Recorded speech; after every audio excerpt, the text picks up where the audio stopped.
This beautiful salad was grown in a dark corner of our basement in about 10 days.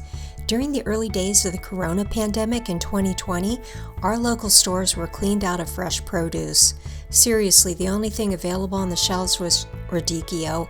But since we'd started growing our own salads indoors the winter before the crisis, we had all the produce we needed. Here's how we did it and how you can too.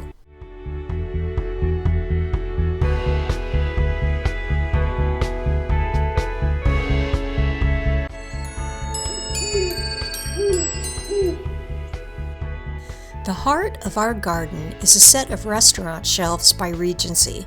This is 5 shelves, 48 inches by 24 inches, that fit 4 long plant trays.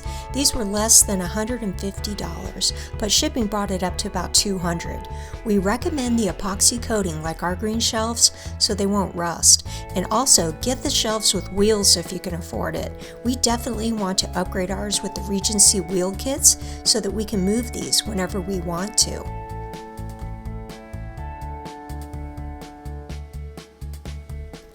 You can build your indoor garden gradually. We started with just 1 shop light.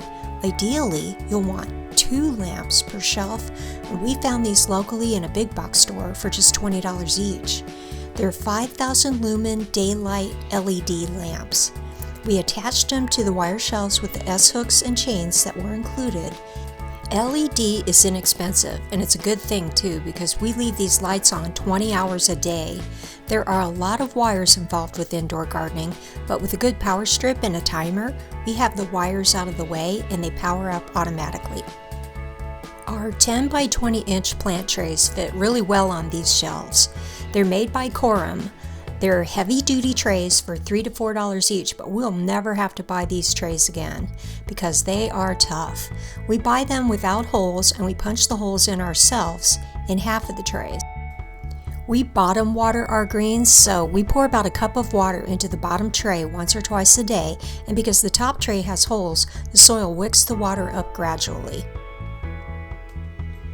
Soil can be one of the biggest expenses in this project, but we plan to start a worm bin this winter to make our own. But in the meantime, we rely on Happy Frog potting soil, which works out to about $1 per tray, and we mix the soil with up to 50% vermiculite, and we sometimes top dress with peat moss too. We really like these galvanized bins from the tractor store. For just $20 to $25, we have a stylish way of storing the soil. How this works is, we plant 2 trays on a schedule. We do it twice a week for a total of 4 trays, and we like to grow lettuce, peas, basil, sunflowers, broccoli, and kale. But we've also grown fava beans, corn, radish, and much more. You want to shop around for seeds, and remember that from a pound of seeds you'll get many, many trays because you only need a few spoonfuls each time. Plus, they grow back a few times after you cut them. So we end up spending only about 5 cents to maybe 20 cents at the most per serving. And huge bonus, after cutting a few times, we lay the soil outside in the garden and the plants just keep growing and we keep harvesting. You'll have no trouble finding lots of tips for growing microgreens like this, but we hope you'll enjoy seeing how one family's making it work. Until next time, see you later.